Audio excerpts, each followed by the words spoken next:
Assalamualaikum warahmatullahi wabarakatuh.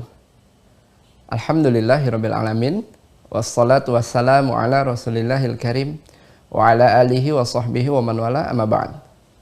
Alhamdulillah, bersyukur pada Allah Subhanahu wa taala yang masih memberikan kesempatan kepada kita semua untuk bisa kembali berjumpa pada pertemuan subuh kali ini di hari Kamis 7 Sya'ban 1443 Hijrah atau bertepatan dengan 10 Maret 2022. Salawat serta salam juga mari kita curahkan kepada junjungan kita, Nabi besar kita, Nabi Muhammad SAW, yang semoga kita semua senantiasa istiqomah di atas sunnahnya dan mendapatkan syafaatnya di hari kiamat kelak. Amin. Selamat datang mahasantri Pira Institute yang semoga kita semua dirahmati oleh Allah Subhanahu wa taala. Izin mengingatkan bagi teman-teman yang sudah tersambung pada sesi Zoom di pertemuan subuh kali ini untuk bisa merubah namanya sesuai dengan format yang sudah ditentukan, agar tim admin bisa memastikan bahwa teman-teman sudah tergabung menjadi mahasantri di Mira Institute dan tim admin bisa memberikan akses untuk pertemuan di subuh kali ini. Dan sebelum kita mulai sesi kajian, izin mengingatkan untuk senantiasa mengikhlaskan hati kita, meluruskan niat kita hanya untuk mencari ridha Allah Subhanahu wa taala. Serius dalam menyimak kajian yang akan disampaikan. Gunakan pakaian terbaik yang sopan, yang sesuai dengan syariat. Duduk yang baik, tidak sambil rebahan, tidak sambil makan. Diharapkan tidak sambil melakukan aktivitas lain agar teman-teman bisa fokus menyimak kajian yang akan disampaikan. Jangan lupa untuk siapkan buku juga alat tulisnya. Catat setiap materi yang akan disampaikan. Semoga dengan ikhtiar kita menjaga adab-adab kita dalam bermajelis, Allah turunkan keberkahan dan Allah mudahkan kita untuk bisa memahami juga mengamalkan apa yang disampaikan pada pertemuan subuh kali ini. Amin. Terima kasih teman-teman atas perhatiannya. Insya Allah sesaat lagi kajian akan segera kita mulai. Untuk itu mari kita persiapkan hati kita, pikiran kita, tepikan hal-hal yang bisa mengganggu fokus kita selama kajian berlangsung. Assalamualaikum warahmatullahi wabarakatuh.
Bismillahirrahmanirrahim. Assalamualaikum warahmatullahi wabarakatuh.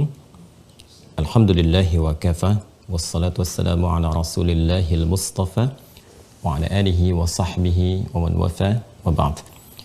Fa ya ahbaballahi wa ahbaba rasulihi sallallahu alaihi wasallam, usi nafsi wa iyyakum bitaqwallahi faqad fazal muttaqun fala tamutunna illa wa antum muslimun. Faqala ta'ala ya ayyuhalladzina amanu taqullaha haqqa tuqatih wa la tamutunna illa wa antum muslimun. Saudara-saudariku, berjumpa kembali dalam lanjutan kajian Mira membahas kurikulum Nabawi persiapan menuju Ramadan di tahun 1443 Hijriah khususnya. Semoga apa yang telah, sedang dan akan kita pelajari diridhai oleh Allah Subhanahu wa taala. Kita bermohon kepada Allah semoga seluruh hamba Allah yang berkehidupan sampai dengan detik ini namun belum beriman diberikan kekuatan agar mampu beriman, bersyahadat sebelum wafat dan kembali kepada Allah Subhanahu wa taala. Semoga para pelaku maksiat diberikan kekuatan agar mampu bertobat dan memperbaiki sisa kehidupan sehingga dapat menjalaninya dengan menunaikan berbagai aktivitas yang mulia.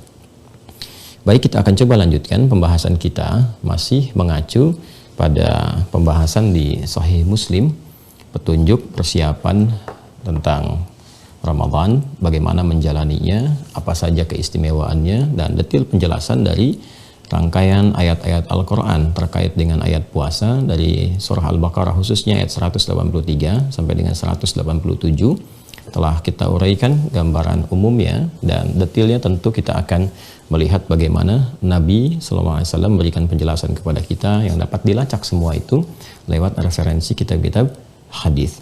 Kita kemarin telah mengambil satu bagian di Sahih Muslim tentang keutamaan Ramadan, dan tentunya ada beberapa juga korelasi dengan kitab-kitab lainnya, dan saya coba akan batasi dalam turunan kitab-kitab yang sahih jami' dulu sifatnya, yaitu Muslim dan Al-Bukhari sebelumnya, sehingga nanti ada korelasi di antara kedua kitab yang dimaksudkan.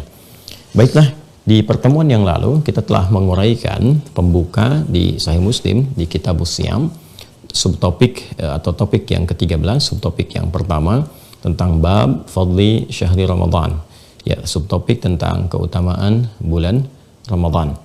Diuraikan di pertemuan lalu seperti kita dapati dalam hadis yang terhubung kepada sahabat Abu Hurairah Abdurrahman bin Sakhar radhiyallahu taala anhu, dan mendapat keterangan dari Nabi sallallahu alaihi wasallam, idza jaa Ramadan atau idza kana Ramadan, atau di riwayat yang ketiga idza dakhala Ramadan, bila telah tiba Ramadan, kita berada di Ramadan, telah masuk ke bulan Ramadan, maka apa yang terjadi? Nabi meneruskan sallallahu alaihi wasallam, futihat abwabul jannah, futihat abwabul jannah wa ghulqat abwabu an-nar. Futihat abwabul jannah ini yang kemarin telah kita uraikan, saya tuliskan dulu untuk mengingatkan.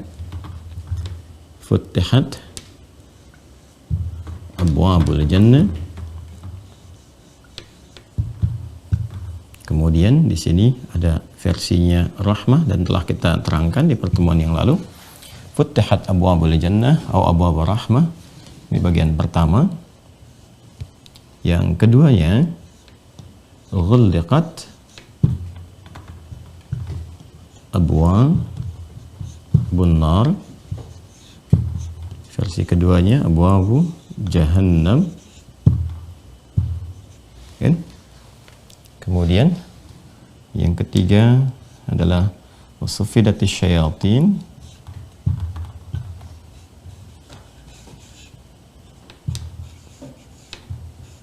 atau juga sulsilatis syayatin.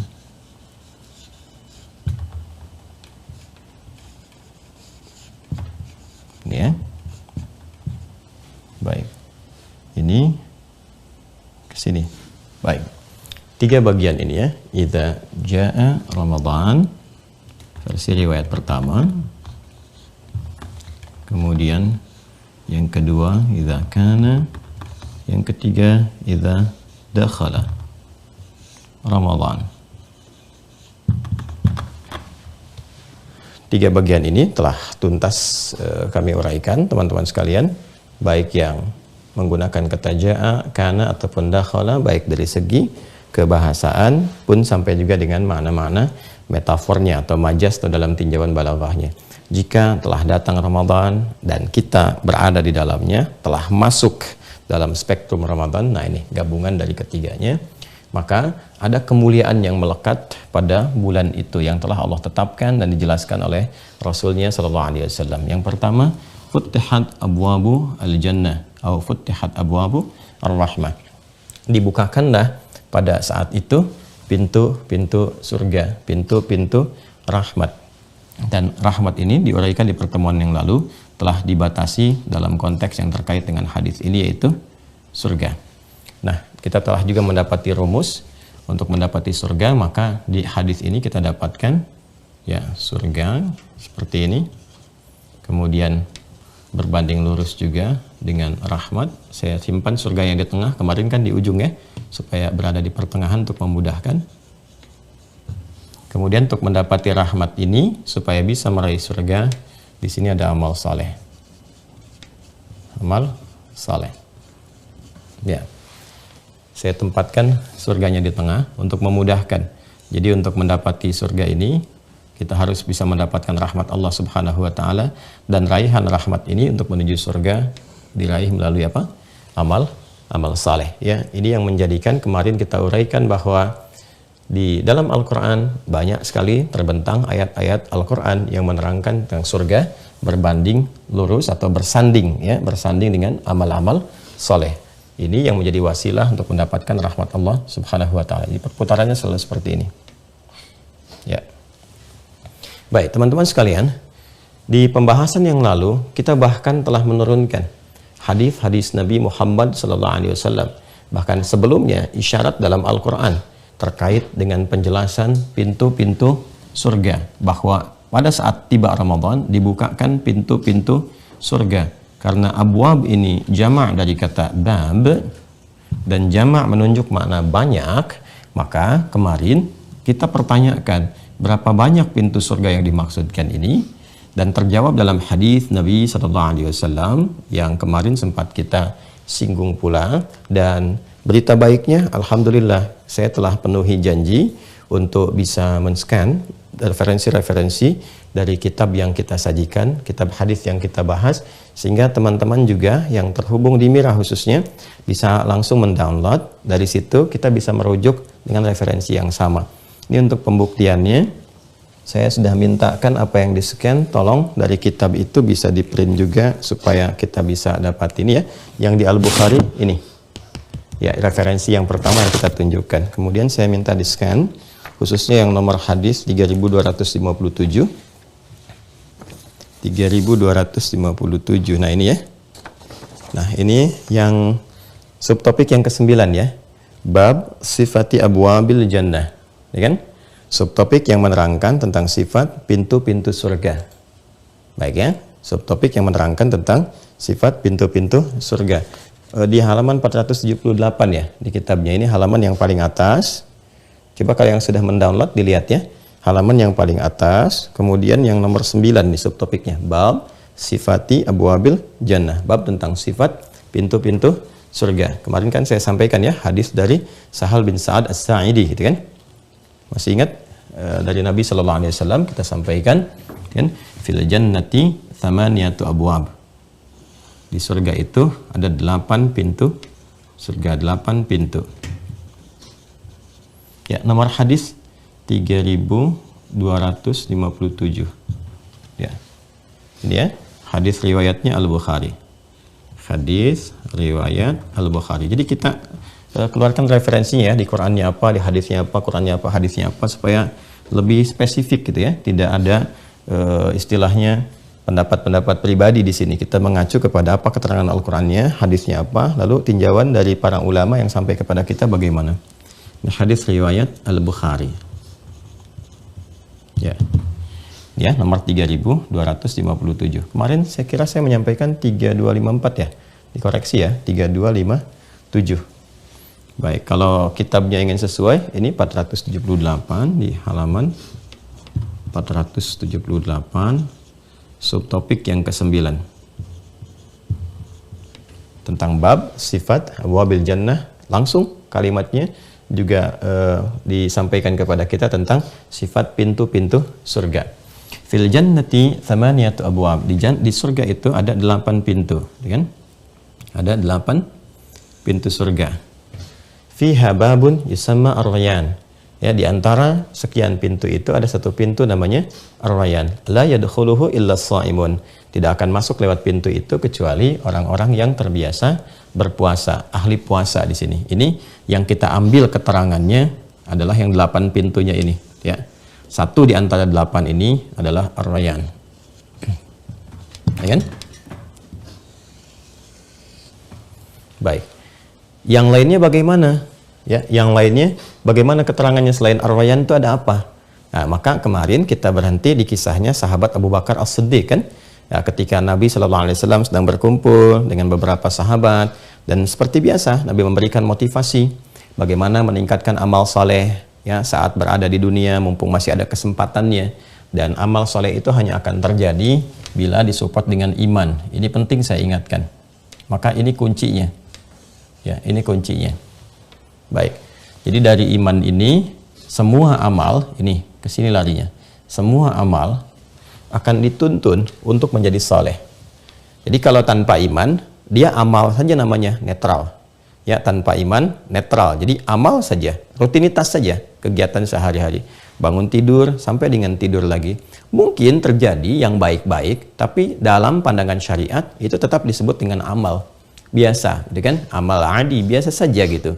Ya, mungkin ada juga yang baik, yang membantu ini, membantu itu, tapi kalau tidak ada iman, ya kebaikan yang dimaksudkan pun itu dalam konteks rutinitas dunia saja, bukan dalam konteks akhirat. Ya, kalau kita ingin berbicara tentang akhirat, karena surga ini kan masalahnya, nih teman-teman sekalian, surga ini kan bagian dari akhirat ke sini. Tempat berlabuh di akhirat, bukan di dunia. Ya, kalau di dunia silahkan. Anda mau mencari surga nggak akan ditemukan. Anda mau kemana-mana pun tetap dunia. Ya kalau di dunia hukumnya menggunakan hukum dunia. Tapi kalau kita ingin bicara akhirat, kita kan berpindah, telah meninggalkan dunia. Karena telah meninggalkan dunia, berpindah ke akhirat, maka bukan hukum dunia yang digunakan, hukum akhirat. Ya, kita bicara, saya sering ilustrasikan begini. Kita bicara antar dunia pun, keluar dari Indonesia, padahal dekat kan, ke Malaysia, ke Filipina, ya, ke Singapura. Tapi kan yang digunakan bukan hukum Indonesia. Yang digunakan hukum Singapura, digunakan hukum Malaysia, digunakan hukum Filipina, digunakan hukum Brunei. Semakin menjauh lagi ya sesuai dengan tempat yang kita pijak, di situ berlaku hukumnya. Tak bisa kita sembarangan membawa hukum di tempat yang kita pijak ke tempat lain ya yang berbeda ya aturannya, berbeda ketentuan, padahal sama-sama di dunia. Nah, jadi perbedaan tempat menjadikan terkadang kita mesti beradaptasi dengan ketentuan-ketentuan yang baru. Jangankan kita ke luar negeri, di dalam negeri saja di 34 provinsi, kalau kita berkunjung boleh jadi punya adat yang berbeda, punya budaya yang tidak sama, dan punya aturan yang tidak serupa, yang kearifan lokal, yang mungkin tidak sama. Nah ini, apalagi mau meninggalkan dunia, ke dimensi yang berbeda sama sekali dengan dunia. Dari ukuran waktunya, keadaannya, dan sebagainya. Ya? Karena itu, jangan diharapkan apa yang kemudian berlaku di dunia bisa sama dengan akhirat. Ini lebih tinggi lagi statusnya. Karena itu, kalau kita ingin berangkat kembali kemudian ke tempat kita berlabuh di akhirat nanti, maka bekalnya pun tidak sama dengan yang disiapkan di dunia. Ini yang diberikan selalu tanda kepada kita ketika seseorang telah meninggal dunia, kan? Telah meninggal dunia. Meninggal dunia kan istilahnya wafat kan, selesai. Silahkan, jangankan sampai ke akhirat, baru ke alam kubur saja, bekal dunia kan sudah nggak berlaku. Ya kan? Silahkan, Anda bisa cek seseorang meninggal dunia, baru ke alam kubur nih, belum ke akhiratnya. Apakah semua kemewahan dunia yang telah diraih itu dibawa ke alam kuburnya? Tidak. Anda ingin coba masukkan barang-barang dunia tertentu pun hancur lebur, ditelan tanah dan habis itu. Ya, Anda kalau mau iseng-iseng misalnya kan masukkan aja coba, nggak usah sama orang yang misalnya yang belum meninggal dunia, kubur aja dulu handphonenya, ya kan? Coba lihat berapa lama dia bisa bertahan, hancur, habis. Ya kubur aja kendaraannya, habis. Kendaraan jangankan dikubur, didiamkan saja, nggak dipakai, nggak diapa-apakan, rusak juga, hancur. Karena sifat dunia kan fana, rusak, ya kan? Sifat dunia itu fana, jadi kalau nggak diolah, nggak digunakan, nggak diapa-apakan, sudah selesai, hilang, rusak. Nah, jadi kita harus fair, dan Al-Quran itu sangat objektif. Kalau ada seseorang beraktivitas untuk dunianya saja, tidak menggunakan iman misalnya, dia berbuat untuk dunia saja, jadi terlihat baik tapi persoalan dunia, jadi nggak menyiapkan bekal akhirat, ya hanya untuk dunia. Maka sangat objektif Allah membalas. Allah itu maha adil. Ketika ada seseorang berbuat di dunia untuk bekal dunianya saja, bukan untuk ke akhirat, maka dibalas di dunianya. Itu yang dimaksudkan di Quran surah ke-25 Al-Furqan ayat 23. Ya. Ini kisah tentang seseorang yang dikonsultasikan oleh Sayyidah Aisyah radhiyallahu taala anha kepada Nabi sallallahu alaihi wasallam. Ya, dia belum beriman nih. Ya. Artinya tidak menyiapkan bekal akhiratnya, kan kunci akhirat itu iman, kuncinya di sini, ada iman. Tapi dia banyak berbuat baik di kehidupannya itu, ya, suka bantu orang dan sebagainya. Dikonsultasikan, maka jawabannya indah sekali, turun keadilan dari Allah Subhanahu wa taala. Wa qadimna ila ma amilu min amalin. Disebutnya amal saja. Wa qadimna ila ma amilu min amalin. Jadi perbuatan apapun di dunia itu, kami lekatkan hukum dunia di dalamnya. Kalaupun perbuatan itu baik, kami balas cepat. Nggak ditunggu, nggak dikasih jeda. Wa qadimna ila ma amilu min amalin. Kami balas. Bahkan cepat sekali. Pakai qadima yaqdamu qadima. Ya. Kemudian dengan keagungan Allah untuk menunjukkan keadilan Allah, ya, dalam menerapkan semua hukum ya Allah itu adil sekali, adil, tidak ada yang dizalimi sedikit pun, ya. Jadi wa qadimna ila ma amilu min amalin tuh. Min amalin, salehnya nggak ada. Min amalin. Allah ya. Wa qadimna, dan kami akan balas cepat dengan segala keagunganku, pakai na di sini nih. Ta'zimun nafsi li ta'zimi sya'ni. Dan dengan segala keagunganku akan dibalas cepat, ya. Apapun, ya, segala apapun nih yang mereka kerjakan, mereka lakukan di dunia itu. Jadi kalau baik untuk dunia, dibalas dengan dunianya. Jadi kalau dia kerja keras, ya hukum dunia berlaku nanti untuk dia. Kalau dia bekerja, ya dia mendapatkan tambahan materi. Ingin kaya, ya bekerja. Ingin pintar, ya belajar. Ya kan? Kalau dia berbuat baik dalam urusan dunia, diapresiasi. Tambah relasi lagi, tambah orang kemudian menghargai dia, mengapresiasi dia, membangun jaringan dan sebagainya. Ya kan? Nah, ini aktivitas pekerjaan. Jadi di sini netral, semuanya bisa mendapati peluang itu. Ya, tapi kalau tidak disiapkan menjadi soleh, ini untuk menjadi soleh mesti ada iman. Ya kan? Sebagai bekal pulang ke akhirat. Kalau tidak menjadi soleh, maka semua berhenti di dunia. Di akhiratnya tidak ada, tidak terbawa. Jadi seperti debu berterbangan, nggak ada apa-apa gitu kan. Makanya bahasa Qur'annya faja'alnahu haba'an manthura. Ya, wa qadimna ila ma 'amilu min amalin, ya kan? Faja'alnahu haba'an manthura. Maka di akhirat dia tidak punya nilai sama sekali, ya. Dia jadi debu-debu yang berterbangan. Maksudnya apa? Ya ini ilustrasinya indah sekali ya, ilustrasinya indah sekali. Jadi kalau debunya nempel masih bisa ditimbang. Tapi kalau terbang kan gimana nimbangnya? Artinya nggak ada. Nggak berbekas sama sekali gitu saat kembali ke akhirat. Kenapa? Karena tidak disiapkan menjadi bekal untuk pulang. Nggak ada nilai, ya kan? Sama Anda bawa uang misalnya kan, rupiah. Mau dipakai misalnya pergi ke, taruhlah misalnya ke satu negara, ke Amerika atau kemana, yang di satu daerah tertentu itu nggak dipakai rupiahnya. Ya, harus dikonvert dulu misalnya. Ya Anda tukarkan dulu, taruhlah bentuknya dolar misalnya, atau ke Malaysia bentuknya ringgit misalnya, ya atau ke Saudi real dan sebagainya. Nah, sementara ini nggak bisa ditukar misalnya karena kondisi tertentu, nggak bisa ditukar. Maka bagaimana bisa digunakan? Ya, bertumpuk saja. Ya, karena ada ketentuan tertentu di sini tidak menggunakan rupiah misalnya. Terus Anda mau pakai apa? Ditukar nggak bisa, ya kan? Ya kan terlihat saja seperti itu. Maka nggak bisa digunakan di tempat yang Anda tuju. Nah, ilustrasinya teman-teman sekalian, sederhananya demikian. Walaupun laisa kamitslihi syai', nggak ada yang serupa dengan apa yang telah Allah tetapkan, itu kan? Nah, jadi ketika kita kembali pun ke akhirat, misal kita akan menyaksikan ada orang-orang yang tidak menyiapkan bekal untuk pulangnya, tidak ada imannya. Jadi karena tidak ada iman, dia tidak mampu mengkreasikan amal ini menjadi soleh untuk bekal akhirat. Kan yang dibawa pulang ke akhirat itu, hasil dari amal soleh ini, itu punya nilai. Nilai itu yang disebut dengan hasanah. Nah, ini dia. Ya kan? Setiap mengerjakan satu hasanah dapat poin, poinnya 10, gitu kan? Itu yang disebut dengan ajrun, yang kita sebut dengan pahala itu, lahum ajrun ghairu mamnun. Nah, jadi ketika dikreasikan sebuah amal dengan iman, diniatkan karena Allah sebagai kepatuhan karena Allah Subhanahu wa taala, maka jadilah amal ini menjadi saleh. Ya, dengan apa? Dengan iman. Wabasyiril ladzina amanu, iman dulu, wa amilus shalihat. Wal 'asr innal insana lafi khusr illa alladzina amanu wa 'amilus shalihat. Ketika ini menjadi amal soleh, dapat nilai namanya hasanah. Pindah ayat ke Quran surah ke-6 ayat 160. Gini konsepsinya.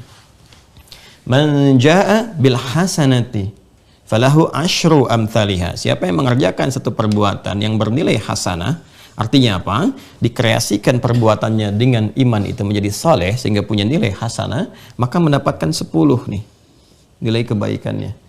Ya, jadi 10 itu jangan dihitung kita, ini hitungan-hitungan yang terkait dengan aspek akhirat, bukan 1, 2, 3, 4, 5. Seperti sering saya sampaikan, ya ilustrasinya datang ke masjid saja untuk ibadah dengan niat ini karena iman, untuk ibadah, untuk beramal soleh, baru nyampe udah 25. Nanti di hadis Muslim sendiri, ya jarak satu keduanya 500 tahun, dua ketiganya 500 tahun, demikian seterusnya. Poin-poinnya yang disebut dengan ajrun, ini yang disebut dengan pahala. Nah ini yang ikut nanti ke akhirat, yang ikut ke sini. Yang lainnya tinggal. Makanya kan viral kan? Ya kan? Yang di hadis yang sampai kepada kita viral. Ada yang mengiringi ke alam kubur itu. Ke alam kubur kan? 3 mengiringi, yang 2 pulang, yang 1 tinggal. Ya kan? Ya kan? Yang tinggal apa? Amal soleh kan? Ini yang dibawanya, pahalanya. Yang dikonfirmasi. Nanti ditampakkan, hasanah ditampakkan. Seperti buruk pun ditampakkan. Ya, ini hasanah jadi baik. Baik disebut dengan khair.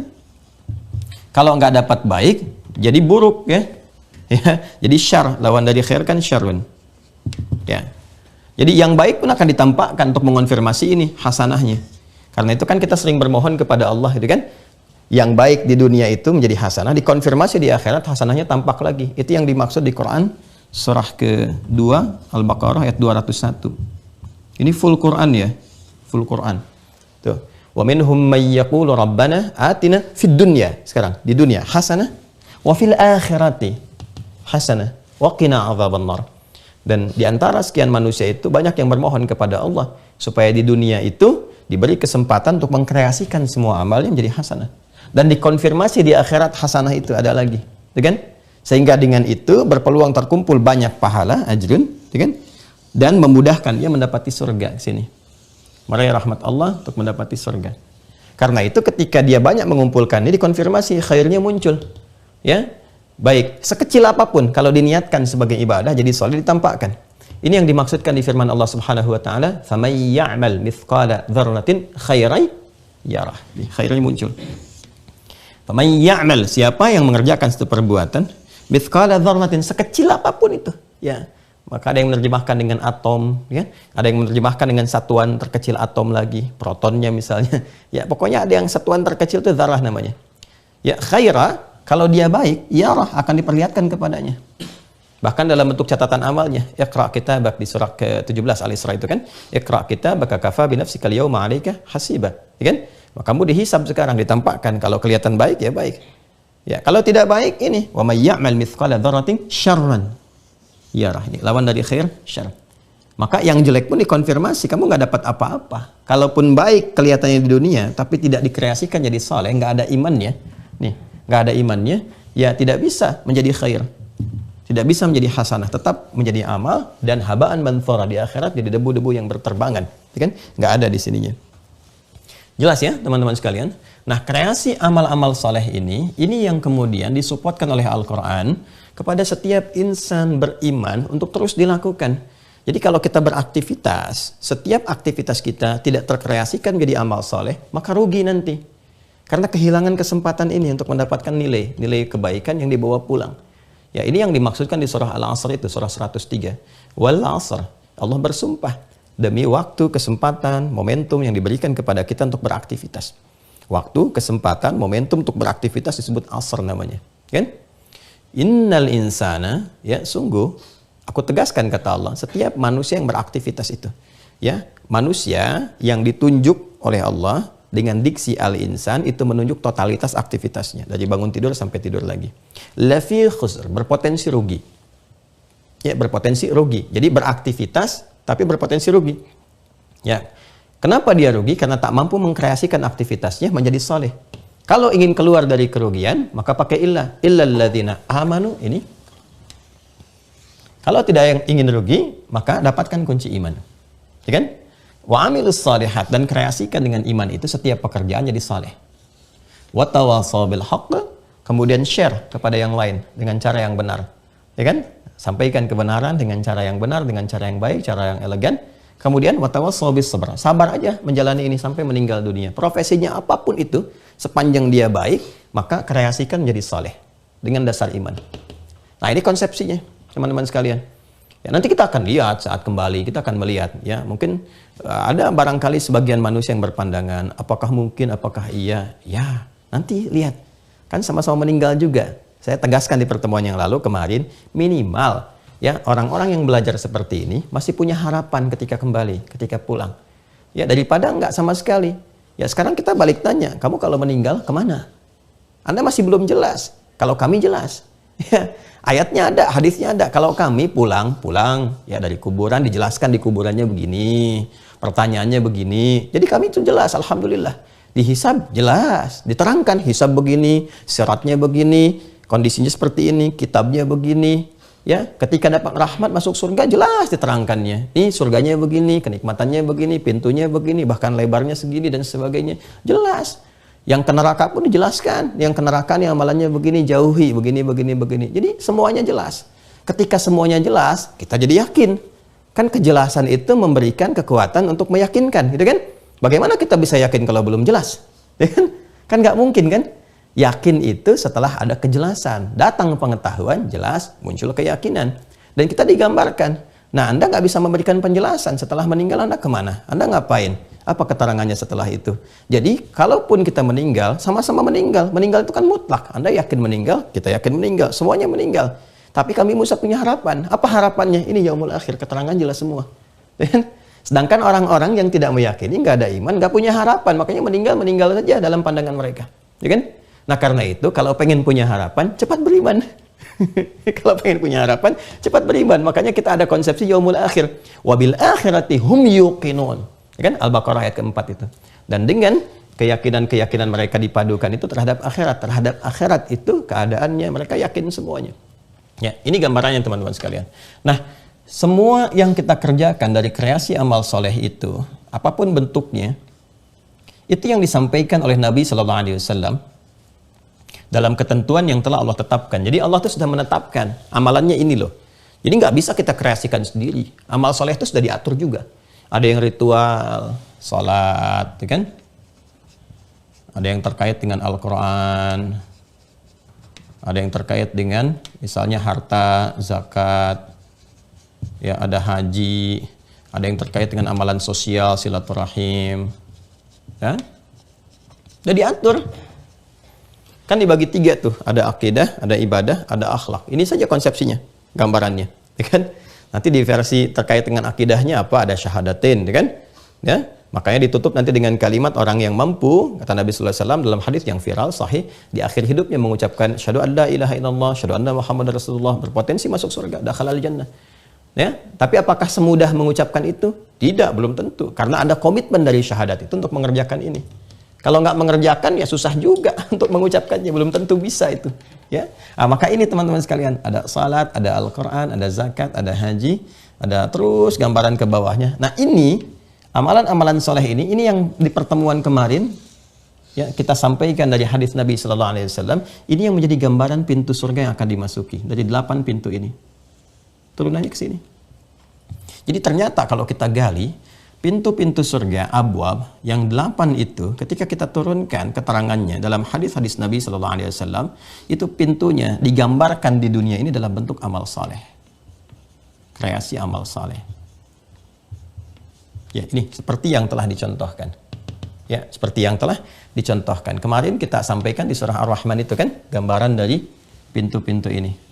Waliman khafa maqama rabbih jannatan. Dan siapa yang merasa takut akan keagungan Rabbnya sehingga dia mempersiapkan diri sebelum kembali kepada Allah Subhanahu wa taala, disiapkan 2 surga.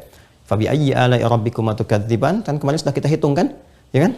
Dari ayat itu terus sampai dengan ke bagian yang terakhirnya 8 pintu. Wa min dunihima jannatan. Yang amalannya nggak nyampe situ, ada amal yang lainnya lagi gitu kan? Yang nggak sama dengan level amal yang pertama itu, gitu kan? Maka disiapkan lagi surga lagi, 2 surga lagi. Dan ketika kita hitung, fabi ayyi ala'i rabbikuma tukadziban, menerangkan tentang surga ini 8 juga semuanya. Jadi seperti yang telah kita uraikan di pertemuan yang lalu. Yang baru mengikuti silahkan cek ya di video kemarin. Nah ini Rangkaian amal soleh ini seperti kisah viral yang disampaikan nanti dalam hadis riwayat Al-Bukhari. Dan menariknya teman-teman sekalian, Imam Al-Bukhari menempatkan pembahasan ini sama persis terkait dengan puasa. Yang kitabus saum. Jadi di hadis Muslim itu kitabus siam, topik yang ke-13. Di Al-Bukhari kitabus saum, topik yang ke-30. Ya, ini yang sudah kita scan juga, sudah sampaikan ke teman-teman. Ini yang tentang kisah Abu Bakar As-Siddiq radhiyallahu taala anhu yang nomor hadis 1897. Saya tuliskan dulu ya. Mungkin ada yang di YouTube yang menyimak juga yang belum mendapati. Ini tersambung ke Bira ya supaya mendapatkan referensi. Di sini hadis riwayat Al-Bukhari. Tahu dari mana Ustaz? Kita turunkan. Al-Bukhari nomor hadis 1897. Ini topiknya tentang kitabus shaum. Ya, kita turunkan aja ke sini. Ya, di saya ada kitabnya ini. Ya, ini kitabnya yang ini. Kemudian telah kita scan juga, teman-teman dapat yang ini kan? Ya. Baik ya. Dan spesifik sekali. Ya, babur rayyan lis-shaimin. Babur rayyan lis-shaimin. Subtopiknya, subtopik yang keempat di sini disampaikan bab subtopik penjelasan ar-rayyanu, kan pintu ar-rayyan lis-shaimin bagi orang-orang yang puasa. Sama persis dengan yang konfirmasi Sahih Muslim tadi. Cuman yang Sahih Muslim itu menyebutkan secara umum. Nah, ini indahnya nih. Ini indahnya referensi dalam Islam itu. Di Sahih Muslim menyebutkan secara umum itu 8 pintu, spesifik ar-rayyannya. Di Al-Bukhari dirinci ar-rayyannya plus ke bawahnya pintu-pintu yang lainnya. Yuk kita bacakan ya supaya jelas. Baik, saya bacakan yang di scan yang di upload ya dari kami dan sudah Anda download supaya maksud saya nyambung ini dengan yang di kitab. Silahkan ceknya. Ini sama dengan kitab untuk memastikan. Bismillahirrahmanirrahim. Babun ar-rayyan lis-shaimi. Subtopik yang menjelaskan pintu ar-rayyan itu ada alif lam. Ar-rayyanu, kan? Pintu ar-rayyan itu lis-shaimin dikhususkan bagi orang-orang yang terbiasa berpuasa. Qala al-Imam al-Bukhari nomor 1896 dulu untuk menyambungkan ke bawahnya. Yang kita garis bawahi 1897, tapi untuk menyambungkan kita baca dari 1896. Bismillahirrahmanirrahim. Qala al-Imam al-Bukhari haddatsana Khalid bin Makhlad haddatsana Sulaiman bin Bilal qala haddatsani Abu Hazim an Sahal radhiyallahu anhu 'anil Nabiy sallallahu alaihi wasallam qala inna fil jannati baban yuqalu lahu ar-rayyan yadkhulu minhu as-shaimun yaumal qiyamati la yadkhulu minhu ahadun ghairuhum. Kemudian yuqalu aina as-shaimun fayaqumuna la yadkhulu minhu ahadun ghairuhum fa idza dakhalu ughliqa falam yadkhul minhu ahadun. Masyaallah. Sungguh di surga itu inna fil jannati baban, ada satu pintu yuqalu lahu ar-rayyan, kan? Dinamai pintu itu ar-rayyan. Ya, Nabi itu kan nggak sembarangan nyampaikan, bukan sekedar wahyu yang Allah kemudian sampaikan kepada beliau, tapi pengalaman peristiwa Isra Mi'raj itu seperti saya sampaikan pertemuan lalu memberikan kesan tersendiri. Ya, jadi Nabi itu udah nyaksikan saat peristiwa Isra kemudian Mi'raj, setelah itu kan menyaksikan naik ya langit 1, 2 terus sampai menerima perintah sholat, gitu kan? Itu menyaksikan, diberikan gambaran, bertemu dengan beberapa nabi-nabi, kan? Setelah itu kemudian disaksikan, diberikan gambaran secara langsung sehingga menyampaikan kepada kita setelah pulang itu, wah surga itu sudah deh, nggak ada bandingannya, mala ainan ra'at wala udhunun sami'at wala khatara ala qalbi bashar. Nggak pernah dilihat oleh sebelumnya, oleh orang-orang sebelumnya, nggak terbayangkan. Karena Nabi lihat langsung kan, nggak sama dengan apa yang digambarkan oleh orang-orang. Jadi kalau ada sekarang yang mengilustrasikan, bikin gambar, bikin citra tentang surga, paradise misalnya kan, ya Aden dan sebagainya, itu nggak akan serupa, nggak sama.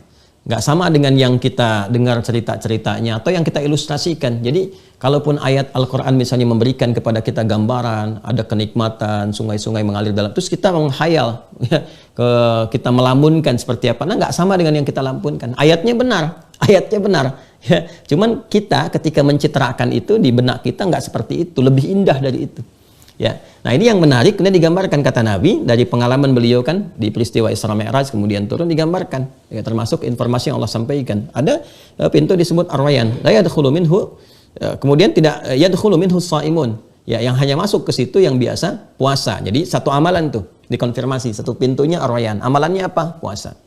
Jadi kalau kita mau kasih gambarannya, ini amalannya apa? Puasa. Pintu ke surganya apa? Saat akan masuk ar-rayyan. Kan konfirmasi nih, konfirmasi pintu-pintu itu dari amalan. Ya, makanya Anda kalau masuk rumah ada berapa pintu tuh? Yang punya kosan, kosannya berapa pintu? Kasih namanya pintu surga tuh. Ya, satu Ar-Rayyan, satu apa. Ya kalau musola sebut pintu babu sholah gitu kan. Ya makanya kalau Anda masuk di masjid-masjid ya kan, di Masjidil Haram, Masjid Nabawi kan ada pintu-pintunya spesifik kan. Ya, ada pintu yang terkait dengan nama-nama sahabat supaya diteladani, ada pintu-pintu yang terkait dengan sifat-sifat. Ya, sifat-sifat yang kita bisa memohon, babus salam, kan, babu rahmah dan seterusnya. Yuk, teruskan. Yadkhulu minhu shaimun, yang masuk ke situ hanya orang yang biasa puasa yaumul qiyamati, pada hari kiamat. La yadkhulu minhu ahadun ghairuhum. Enggak akan dimasuki oleh selain dari orang yang biasa puasa itu. Jadi sesuai karakter amalnya. Yang biasa puasa ya masuk lewat pintu ini, yang enggak biasa ya enggak masuk lewat situ. Ya kan? Kemudian yuqalu aina shaimun, maka nanti penjaga pintunya akan memanggil, mana yang biasa puasa, mana yang biasa puasa. Udah ada tandanya, nggak bisa ngaku-ngaku. Yuk, saya soimun, nggak bisa. Memang namanya soimun, tapi nggak biasa puasa, nggak masuk juga. Kan kalau laki-laki soim kan, soimun. Kalau perempuan pakai tak, soimah namanya. Misalnya saya soimun, saya soimah. Ya kalau nggak biasa puasa nggak bisa masuk. Kalau memang soimun, kamu soimah, tapi nggak biasa puasa, nggak masuk. Ya. Nah, kemudian la yadkhulu minhu ahadun ghairuhum fa idza dakhalu ughliqa falam yadkhul minhu ahadun. Ya kan? Maka enggak ada satupun yang masuk situ kecuali orang yang biasa puasa. Kalau sudah semua masuk, ughliqa, ditutup rapat. Jadi ada ghallaqa, ada aghlaqa, ada ghulliqa, ada ughliqa, itu beda. Ya, nanti kita akan lihat tuh kenapa saat Ramadan itu menggunakan tasydid, ghulliqa. Tapi kalau nanti saat masuk ya kembali ke akhirat itu tasdidnya hilang, jadi pakai nanti bentuknya yang pakai hamzah. Ya ughliqa, ughliqa itu menutup dengan cepat, seketika ditutup gitu, tutup dengan cepat, ya kan? Jadi hanya memberi kesempatan pada yang biasa puasa saja, pada yang biasa puasa gitu ya. Jadi ini bikin penasaran, ada tasjih, motivasi ke kita. Ya, kalau sesuatu kan yang penting ada pimpinan nih masuk ke ruang istimewa, ditutup gitu kan, cepat. Kita kan penasaran ada apa di situ. Kan ada rasa pengen kan? Ini maksudnya. Jadi ada rasa pengen kita untuk melihat ya, ada pengen kita kan penasaran tuh. Waduh, mau ngintip gak bisa, ini gak bisa dan sebagainya. Ini kita bicara ahli surga ya. Kalau ahli neraka kita nggak bahas gitu. Ahli neraka kita nggak bahas. Jadi begitu kita melihat itu, rasa penasaran muncul. Karena ini metode memahami hadis ini harus memberikan kesan kepada kita. Begitu cepat ditutup, kita harus merasa ada apa di situ, keindahannya bagaimana. Dari penasaran itu kita pengen, maka dari situ, dari pengen bikin kurikulum di dunia, rajin puasa, latihan, ya kan? Selain yang fardu, sunnahnya kita coba lakukan itu. Nah, masuk ke nomor 1897-nya, yang tadi dikonfirmasi di hadis Muslim juga ya, nomor hadis 1152. Jadi ada di Al-Bukhari, ada di Muslim. Nomor 1897-nya, qala al-Imam al-Bukhari haddatsana Ibrahim ibn al-Munziri qala haddatsani Ma'an qala haddatsani Malik an Ibn Shihab an Humaid ibn Abdurrahman an Abi Hurairah radhiyallahu taala anhu anna Rasulullah sallallahu alaihi wasallam qala. Nah, perhatikan nih kalimatnya teman-teman sekalian. Ini tadi yang saya sampaikan. Ini jenis-jenis amal saleh nih. Ada amalan sosial. Sosial tuh nanti ada yang terkait dengan kemasyarakatan, ada yang di keluarga. Hati-hati. Kadang-kadang keluarga tuh jadi pintu surga juga tuh. Hati-hati ya. Nanti ada yang ritual, ya seperti yang saya sampaikan, ada harta benda dan sebagainya. Man anfaqa zawjaini fi sabilillahi nudiya min abwabil jannati. Ya Abdullah, hadza khair. Masya Allah. Ya, siapa yang menyiapkan? Nah, infak ini dipahaminya menyiapkan di sini.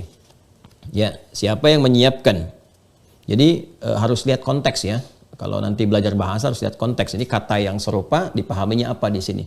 Ya, karena nanti ada beberapa musyarakul lafzi, lafadznya satu tapi maknanya banyak. Ya, kayak ain tuh ada banyak sekali di bahasa Arab tuh. Ya. Siapa yang menyiapkan zaujaini fi sabilillah, dua orang anak, ya. Dua orang anak untuk berjuang di jalan Allah Subhanahu wa taala. Ya, berjuang tuh macam-macam. Ya, berjuang tuh macam-macam. Bisa misalnya dengan pengetahuan, masukin pesantren supaya betul-betul jadi hamba Allah yang baik, terus menegakkan agama misalnya, paham tafsir, ngajar tafsir, paham hadis, ngajar hadis dan sebagainya. Disiapkan. Ya, atau memang dia juga belajar umum, ya, tapi untuk berkhidmat pada kepentingan syariat juga. Ya, misal kita ambil contoh misalnya dia bergerak di bidang apa? Dia di arsitektur misalnya kan. Nah, sudah jadi insinyur nih, dia bisa desain musola, desain masjid yang bagus, jalan memfasilitasi untuk orang ibadah dan sebagainya. Fisabilillah, semua jalan yang mengantarkan pada Allah Subhanahu wa taala, gitu ya. Nah, ini Masya Allah pahalanya besar sekali. Ya, maka nudiya min abwabil jannah. Satu saat akan dipanggil satu di antara pintu-pintu surga. Ya, apa gambarannya? Ya Abdullah, hadza khair. Dipanggil. Ya Allah, ini perbuatan baik, maka dipanggil. Jadi ada satu pintu, Masya Allah luar biasa nih teman-teman. Ini motivasi bagi ayah bunda nih, ya bagi keluarga nih ya, bagi orang tua. Ini orang tua dipanggil tuh, orang tua dipanggil. Ini salah satunya yang juga terkait dengan di Quran surah ke-13. Ar-Ra'd. Boleh tulis suratnya ya, surah ke-13. Ayat 23 sampai 24. Ya, bahkan di antara amalan yang orang tua menyiapkan untuk anak itu, nanti hasilnya yang luar biasa. Apa yang didapatkan oleh anak itu, orang tuanya ikut. Dan saat masuk surga itu digandeng tuh orang tuanya. Digandeng. Ya, saya ambil contoh spesifik lah. Misalnya orang tua menyiapkan anaknya itu jadi ahli Quran. Disiapin. Walaupun orang tuanya bukan ahli Quran dalam pengertian misalnya yang penghafal. Orang tuanya baru rajin baca kan ahli Quran juga. Ya. Anaknya disiapin supaya hafal. Jadi ahli Quran betul, bisa menjelaskan Quran, bisa ngajarin, bisa ngimamin dan sebagainya. Itu begitu jadi, selain dapat akumulasi pahala yang diteruskan juga untuk orang tuanya, ya kan? Dia cari guru yang bagus, yang baik. Itu begitu pulang, anak diberikan kemuliaan. Kemuliaannya nanti ada di Quran surah 35. Ini Qurannya, Fatir. Ya. Di ayat yang ke-33. Jadi 32-nya ahli Qurannya, kemudian 33-nya itu kemuliaannya. Jannatu 'adnin yadkhulunaha, ya kan? Yuhallawna fiha min asawir. Jadi dia masuk nanti lewat surga Aden, ya. Kemudian dihiasi dulu sebelum masuk. Beda, ahli Quran tuh beda, dihiasi dulu. Ya, min asawir, ada gelang-gelang emas. Kalau di hadis At-Tirmidzi itu diberikan jubah kehormatan. Ya, kemudian mahkota kehormatan, libasul karamah dan tajul karamah. Jadi dipakaikan mahkota, dipakaikan jubah kehormatan. Masya Allah, dihiasi dengan perhiasan emas dan sebagainya. Indah sekali. Nanti saat pulang, kan masih ada harapan saat pulang. Sekarang waktunya beramal. Dunia itu darul amal, dunia itu tempat beramal. Ya kan? Nanti akhirat darussalam, darun nikmah, tempat ketenangan, tempat nikmat, ya, tempat pahala dan sebagainya. Nah, saat nanti orang tua menyiapkan nih seperti ini, anaknya jadi misalnya bagus, jaga aja sampai meninggal dunia misalnya, nanti dapat tuh insya Allah, dapat gambarannya, pahalanya dapat. Nanti saat meninggal kan pahala baru kelihatan rasanya saat meninggal, bukan sekarang. Ya, kalau sekarang gambaran dari kerja keras saja. Nanti setelah itu teman-teman sekalian, kembali ke akhirat, Quran surah 13. Ya, ayat 23 sampai 24 tadi. Perhatikan awal ayatnya sama dengan Quran surah 35 ayat 33. Yang di Quran surah 35 ayat 33, posisi paling kiri agak ke atas sedikit. Ya, Jannatu 'adnin yadkhulunaha. Yang Quran surah 13 Ar-Ra'd ayat 23-nya Jannatu 'adnin yadkhulunaha. Ya, lihat kalimatnya. Jannatu 'adnin yadkhulunaha wa man salaha min abaihim wa azwajihim wa dzurriyyatihim wal malaikatu yadkhuluna 'alaihim min kulli bab. Masya Allah. Salamun 'alaikum bima sabartum fa ni'ma uqbad dar. Allahu akbar. Ya, jadi orang tua nyiapin anaknya tuh. Allahu akbar. Dari sejak di dunia disiapin. Jadi ahli Quran. Jadi ini. Wah, Allah.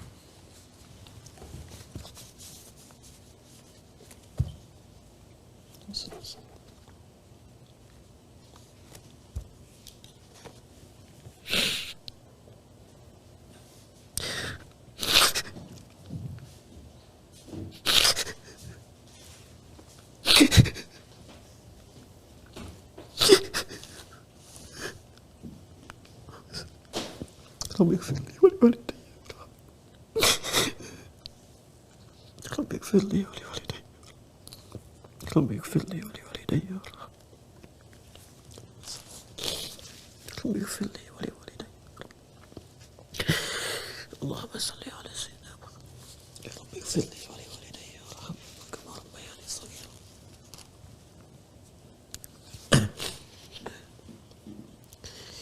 رب اغفر لي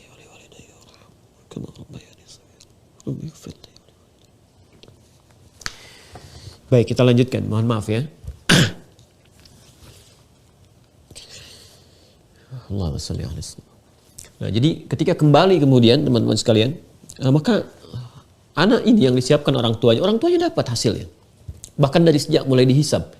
Ya, jadi ahli Quran diberikan mahkota, orang tuanya dipakaikan juga naik. Kemudian apa yang terjadi? Allah menyampaikan langsung dan Allah pasti benar. Pasti benar. Innallaha la yukhliful mi'ad. Maka di surat Az-Zumar nanti kita mengatakan alhamdulillahilladzi sadaqana wa'dah.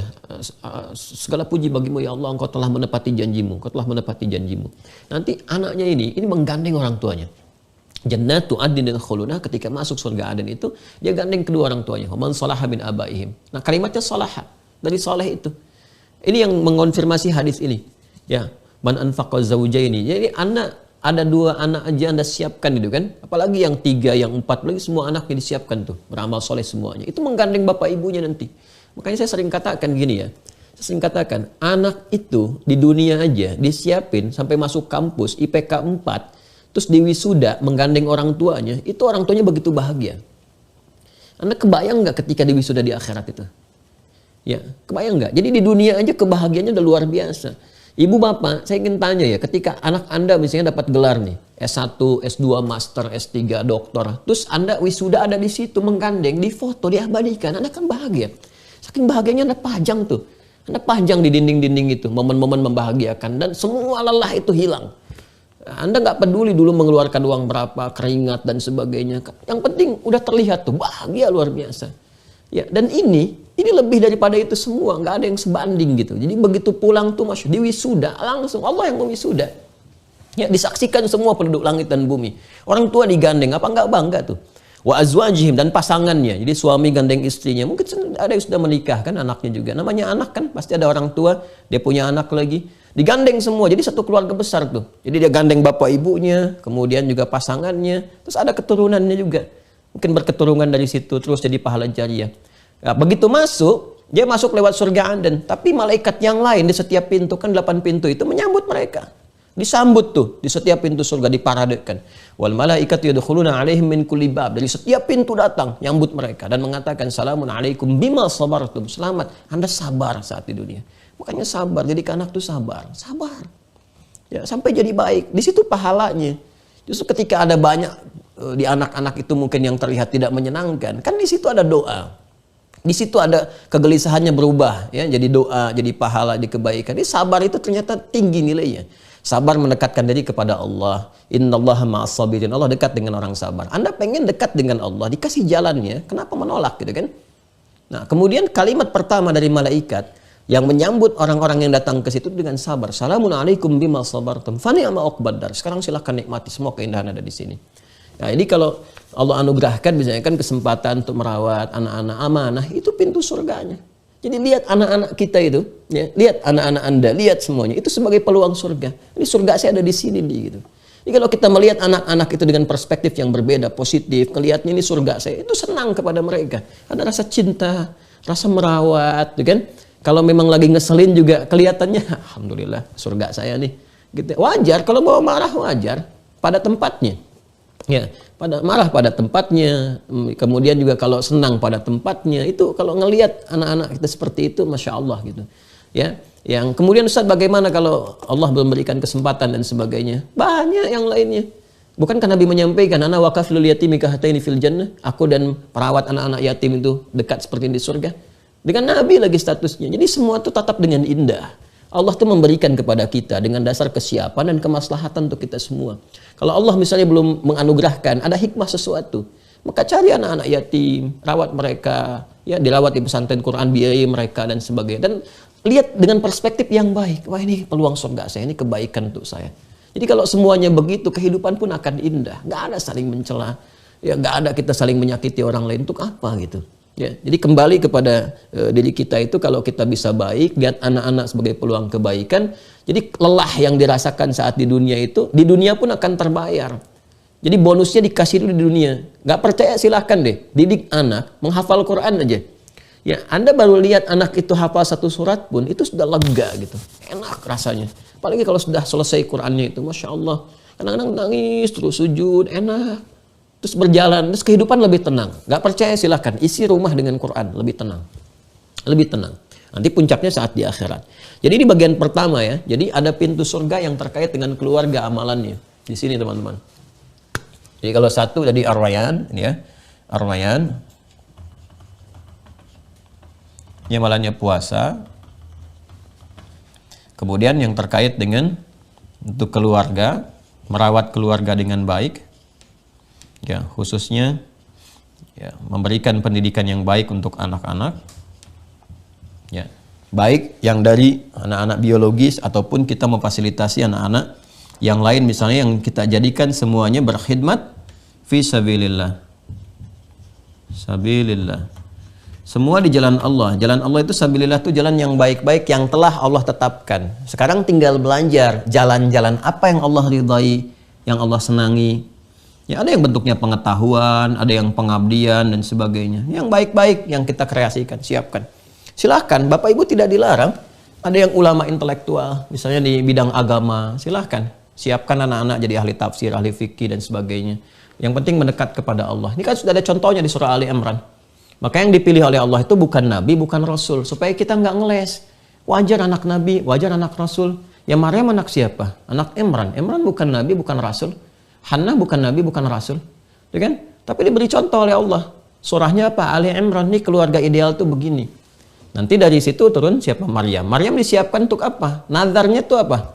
Nazarnya untuk dekat kepada Allah. Ini sama persis dengan kalimat Nabi.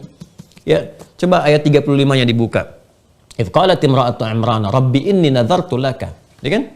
Ma fi batni muharrara fataqabbal minni.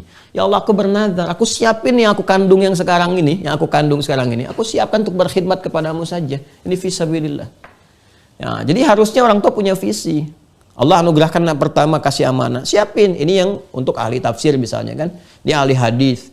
Ya, boleh saja intelektual ulama, ini yang aku siapkan jadi dokter penghafal Quran. Ini aku siapkan tentara penghafal Quran, polisi penghafal Quran misalnya. Ini untuk insinyur penghafal Quran. Nggak apa-apa.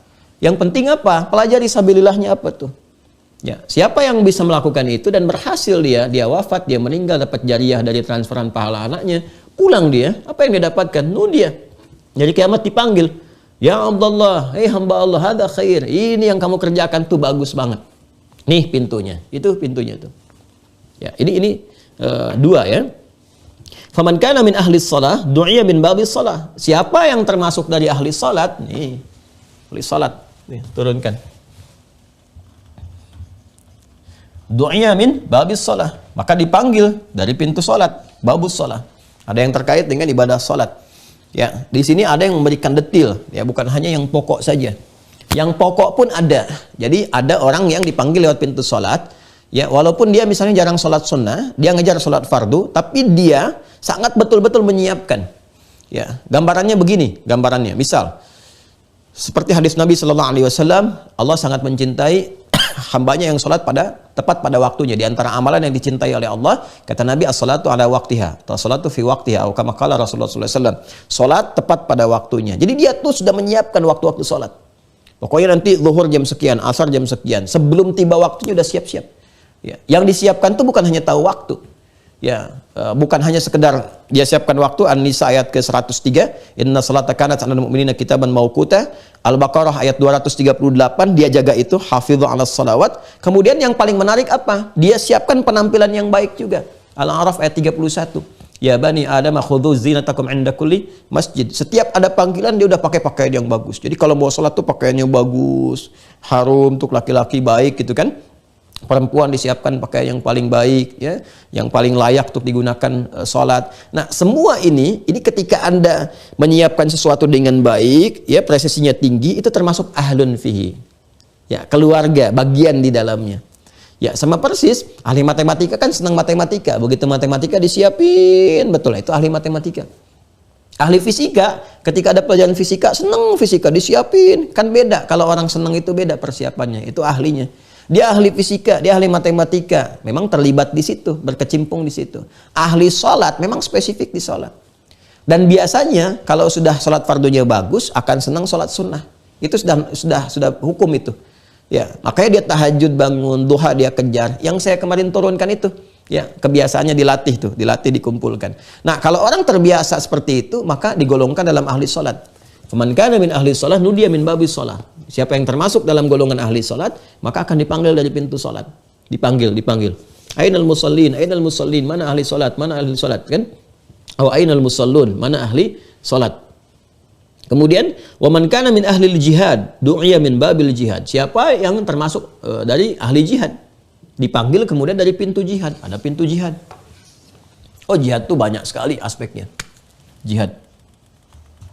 Ya. Ada jihad dengan harta. Wajahadu bi amwalihim, harta. Nah, jangan salah. Anda yang misalnya diberi kesempatan oleh Allah untuk beraktivitas banyak sehingga banyak terkumpul harta, terus harta digunakan fisabilillah. Sama juga ini mana anfaqo zaujaini, ini mana anfaqo fisabilillah. Wah, itu pahalanya banyak banget. Banyak banget. Batas terendahnya itu 700. Yang di Al-Baqarah ayat 261 itu. Mathalul ladzina yunfiquna amwalahum fi sabilillah kamathali habbatin ambatat sab'a sanabil fi kulli sumbulatin mi'atu habbah. Itu batas terendahnya. Ya, paling tingginya wallahu yudha'ifu liman yasha. Wallahu yudha'ifu liman yasha wallahu wasi'un alim. Ini Masya Allah tinggi sekali nilainya. Ya. Ya, dalam kondisi-kondisi seperti sekarang kan banyak orang membutuhkan, kan? Ya, misalnya kondisi saat ini ada yang butuh support, Anda support sebaik yang bisa Anda lakukan. Diniatkan karena Allah, ya kan? Nah, ada kelebihan orang sakit dibantu misalnya biayanya. Kalau musim-musim ya kemarin ramai PCR, ramai ini yang punya rumah sakit bisa Anda jadikan gratis misalnya kan. Nah, sekarang saya dengar sudah tidak digunakan di beberapa bagian ya gitu kan. Ada peluang-peluang apa yang digunakan yang baik. Skemanya ada zakat, ada infak kan, ada sedekah dan sebagainya.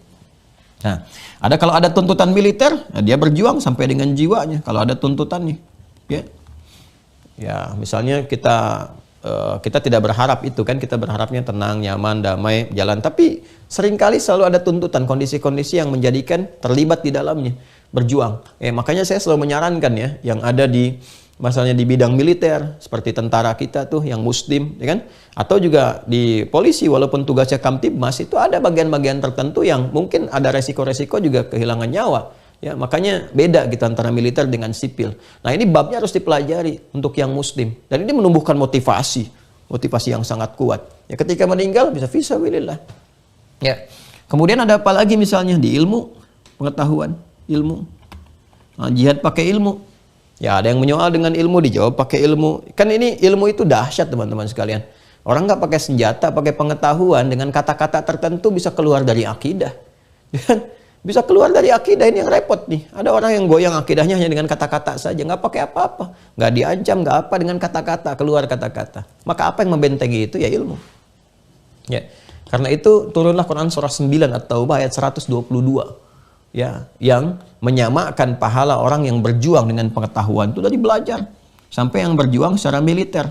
Jadi kalau ikut misalnya latihan militer, sekolah militer dan sebagainya, itu senafas dengan orang-orang yang berjuang dengan pengetahuan, belajar, tapi diniatkan dengan benar. Ya, makanya saya sering katakan ya, yang teman-teman ekspatriat yang di luar udah punya ilmu yang bagus yang bisa membangun bangsa tuh balik, bangun lagi dan niatkan membangun karena Allah Subhanahu wa taala supaya berkah gitu ya. Berkah, hidupnya berkah, bangsanya berkah, khususnya yang belajar ilmu agama. Balik lagi ya, kalau belajar agama ke tempat-tempat yang jelas ya. Ini belajar agama ke tempat yang tidak pernah tahu tentang agama ya. Mereka aja yang ngajar nggak pernah sholat, gimana Anda belajar agama dari orang nggak pernah sholat, nggak puasa dan sebagainya. Kalau belajar agama nggak usah nanggung, ke tempat-tempat yang memang pusat agama. Berangkatlah ke Al-Azhar, berangkat ke Ummul Qura di Mekah, Jamiah Islamiyah di Madinah misalnya, kuliah dakwah di Tripoli, Zaituna di Tunisia. Berangkat yang jelas kampus-kampusnya. Ini berangkat ke kampus-kampus yang nggak pernah belajar, kampus orientalis lagi. Ya, saya sih nggak usah urutkan daftarnya, tapi kadang-kadang kampus-kampus yang spesial, bangga masuk. Jurusannya apa? Ya, jurusannya ada yang Asia Barat, ada macam-macam. Jurusannya kayak tafsir, tapi ngerusak tafsir. Makanya pulang-pulang konslet itu, kasihan. Udah masuk pesantren, lama-lama udah belajar hafal Quran, pulang-pulang malah merusak Qurannya. Ya, belajar apa itu? Jadi saya tuh suka kadang-kadang ada keselnya juga gitu. Anda tuh belajar agama, tapi ke tempat orang yang tidak meyakini agama. Belajar tentang fikih sholat ke tempat orang yang tidak pernah sholat. Akhirnya merusak sholat itu sendiri. Pulang-pulang jadi nggak sholat. Masjidnya kosong, pindah ke tempat orang lain. Yang disoal tentang ajaran agama sendiri. Kan jadi ironi di sini. Maaf ya, ini coba untuk meluruskan gitu perspektifnya ke tempat yang benar. Ya, ini kan argumentasi ilmiah gitu. Anda kan kalau belajar matematika, maka kan ke tempat yang paham matematika. Ya kan? Jelas kan? Nggak ada orang belajar matematika ke tempat sejarah misalnya. Nah, sejarah matematika sih iya, tapi kan nggak tahu rumusan-rumusan. Sama persis belajar agama, belajar Quran ke tempat yang tidak terkait dengan support Qurani. Nah, ini jihad. Ya. Nanti ada turunan lagi ke bawahnya. Ya, seperti ya, nggak banyak orang tua berjihad merawat anak, seorang istri yang tengah mengandung, jihad juga gitu kan dalam kandungannya. Ya, demikian yang menyusui juga dan seterusnya, banyak nanti ya ragam-ragam ke bawahnya. Ya. Ya, termasuk kalau musim-musim wabah yang betulan ya, betul-betul wabah yang ditangani itu Masya Allah tuh dokter bisa berjihad, perawat berjihad dan sebagainya. Bahkan yang korbannya yang menjaga diri pun supaya tidak tersebar keluar tuh bagian dari jihad fisabilillah itu. Dan tapi tingkatannya beda-beda. Nanti kan ada 3 jenis. Ya, Jadi 3 jenis. Nah, ada jihad yang dinilai sebagai dunia dan akhirat. Ya, ada jihadnya dunia dan akhirat. Jadi disebut jihad dunia akhirat. Jadi dia itu yang enggak dimandikan, ya langsung dengan pakaian yang melekat di dalamnya, gitu ya. Ya sudah langsung dikuburkan dan sebagainya. Seperti ada tuntutan militer yang memang berjuang di jalan Allah. Ya, seperti dulu masa-masa penjajahan kan para ulama kita dan seterusnya. Ada jihad akhirat dunia. Jihadnya akhirat, dinilai jihad di akhiratnya itu. Masuk kategori ini. Ya, babul jihad masuk tuh dipanggil. Dia nilainya akhirat. Tapi di dunia orang nggak mengenalnya sebagai ahli jihad. Ya. Siapa di antara mereka? Banyak ini. Ahli ilmu, para ulama dan sebagainya. Ada yang kena wabah misalnya, ada yang tenggelam tapi di situ dia banyak berzikir kepada Allah dan sebagainya. Itu jihadul akhirah dunia. Yang ketiga ini yang jelek, jihadul dunia dunal akhirah. Jihadnya di dunia seperti kelihatan orang jihad tapi di akhirat gak disebut jihad. Seperti apa misalnya? Ya orang ikut dalam misalnya perjuangan militer tapi niatnya bukan untuk akhirat. Ya hanya untuk jadi pahlawan saja, hanya untuk kelihatan yang paling hebat. Nah, ini dunia dapat penghargaan dunia tapi akhirat tidak. Ya. Kembali ya teman-teman, teruskan. Kemudian waman kana min ahli siyami du'iya min babir rayyan. Tadi, siapa yang jadi bagian ahli puasa dipanggil dari pintu ar-rayyan. Jadi sudah ada pintu ar-rayyan, pintu keluarga gitu kan, yang infak, pintu salat, pintu jihad. Kemudian apalagi waman kana min ahli sedekah. Ya, du'iya min babis sedekah. Siapa yang termasuk dari pintu sedekah, maka dia juga dipanggil dari pintu sedekah. Nah, nanti ada kitab bagus nih ya, karangan Syekh Abdurrahman Al-Mubarakfuri. Namanya Tuhfatul Ahwadhi. Tuhfatul Ahwadhi. Tuhfatul Ahwadhi. Tuhfatul Ahwadhi fi syarah Jami' At-Tirmidzi. Kalau nggak salah ini judulnya. Cari aja Tuhfatul Ahwadhi. Kalau nggak salah judulnya ini nih, Tuhfatul Ahwadhi fi syarah Jami' At-Tirmidzi, karangan Syekh Abdurrahman Mubarakfuri. Nah, itu ada bagian yang dikhususkan untuk menampilkan kan riwayat-riwayat yang disampaikan kesimpulannya oleh para ulama, pintu-pintunya itu. Ya, jadi kita kan dapati contoh-contoh dari Nabi nih, contoh-contohnya pintu salat, pintu jihad, pintu sedekah dan seterusnya. Nanti dikumpulkan lagi tuh. Ya, para ulama nanti menggali di Al-Qur'an, menggali di hadis, nanti mengeluarkan nih pintu-pintunya. Di antaranya apa nanti? Ada pintu silaturahim. Tuh, pintu zakat, pintu haji. Ya, kan belum disebutkan di hadis ini. Nanti di hadis-hadis yang lain kita akan temukan, ya kan? Jadi nanti yang sudah berhaji, hajinya mabrur, dijaga sampai meninggal, dipanggil lewat pintu haji. Yang senang zakat, pintunya pintu zakat.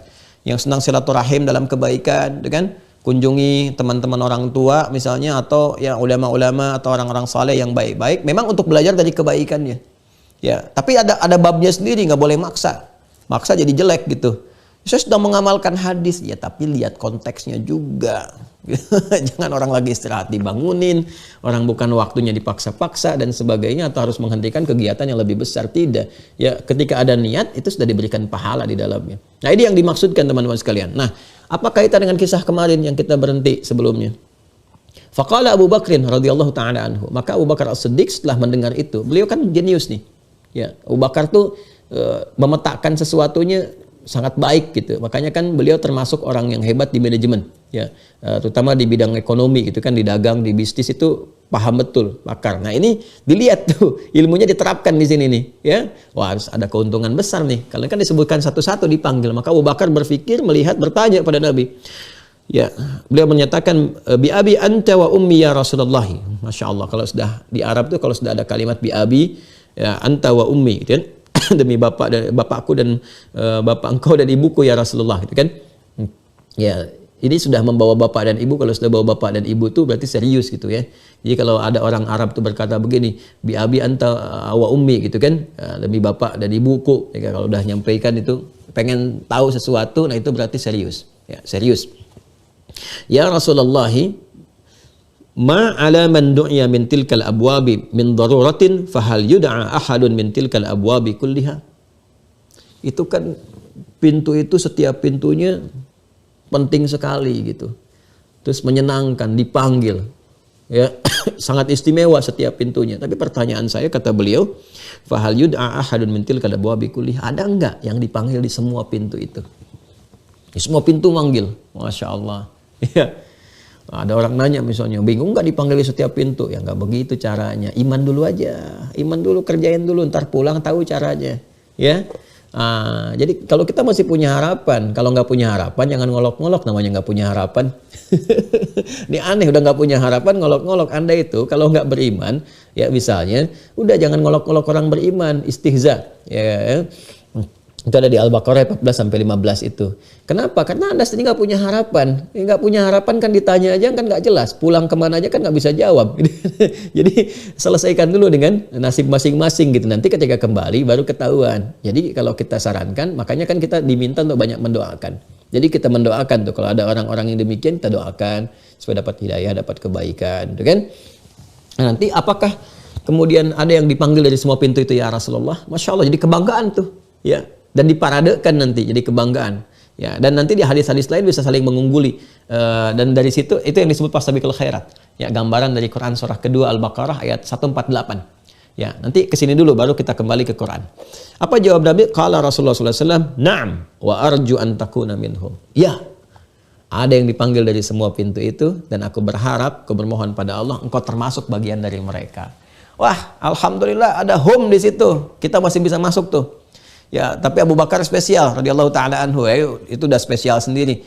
Sahabat Nabi, mertua Nabi, nemanin di dunia, nemanin di alam kubur, nemanin di akhirat. Udah.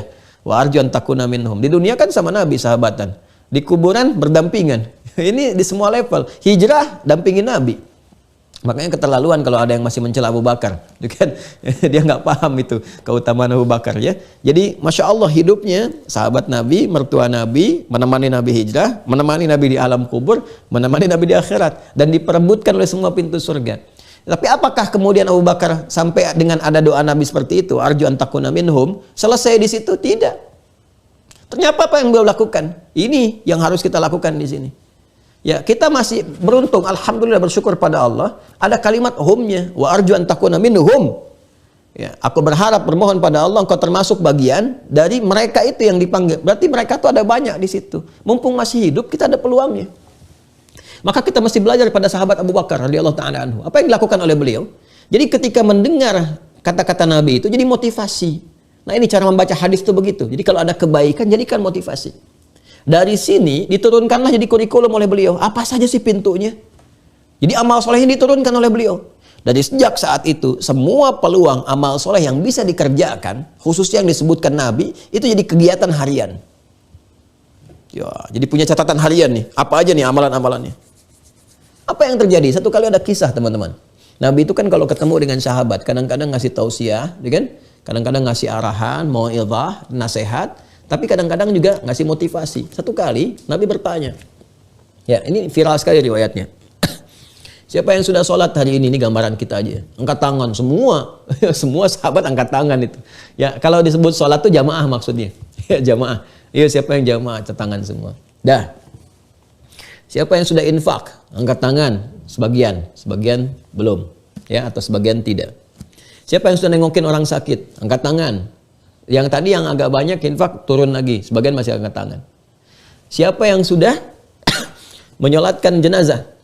Ini yang tadi nengok tuh, sebagian turun, hanya tinggal segelintir yang ngantarin jenazah, yang nyolatkan jenazah. Nyolatkan sudah. Siapa yang ngantarkan jenazah? Masya Allah. Di semua yang ditanya Nabi, Abu Bakar angkat tangan. Di semua yang ditanya Nabi, Abu Bakar angkat tangan. Dan mendapat pujian dari Rasulullah SAW pada saat itu, dan juga memberikan gambaran kepada kita untuk tidak menyakitinya. Ya, jadi saya ingin gambarkan begini, orang yang didoakan Nabi saja tetap berikhtiar untuk mensyukuri apa yang telah Allah sampaikan, berikan lewat lisan Nabi SAW. Itu masih ikhtiar. Ya, sama persis kan ketika Nabi SAW pun sudah dapat jaminan surga yang sangat tinggi sekali sampai turun surah Al-Kautsar, inna a'tainakal kautsar fashalli lirabbika wanhar inna syani'aka huwal abtar. Kan? Itu jaminannya surga udah diberikan. Di dunia pun diberikan kehormatan tertinggi. Siapa yang menyoal diputus oleh Allah semua rahmat Allah.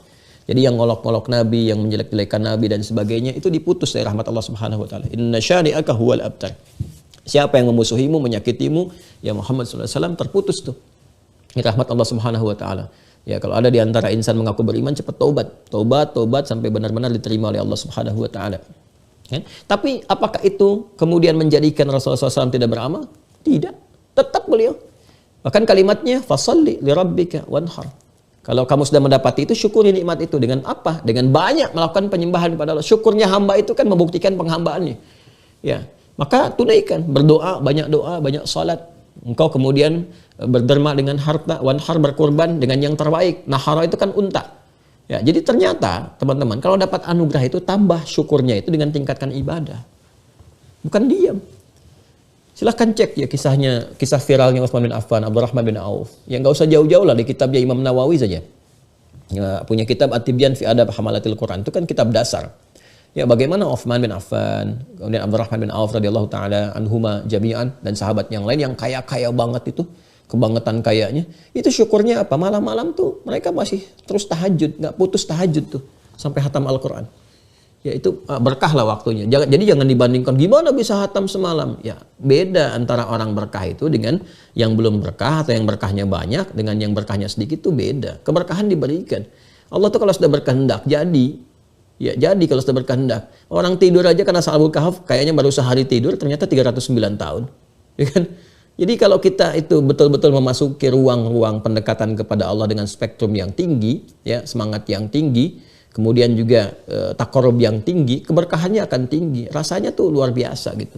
Ya, luar biasa. Nah, ini yang dimaksudkan teman-teman sekalian. Jadi kita simpulkan bahwa yang dimaksud pintu-pintu surga itu, teman-teman sekalian, ya, yang ada 8, itu citranya di dunia diberikan pada amalan.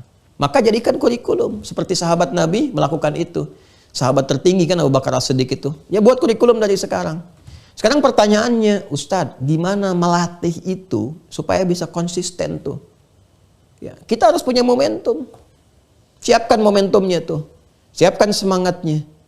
Nah, boleh nggak kita minta sama Allah? Boleh. Sebelum minta udah dijawab. Saking sayangnya Allah kepada kita, dikasih langsung peluangnya. Kapan itu? Ramadan. Makanya Ramadan itu terkumpul semua peluang amalan dan dikumpulkan motivasi kuat kita untuk mengerjakan amalan itu. Yang nggak biasa sholat sunnah tuh ngejar sholat sunnah. Nggak percaya silahkan cek.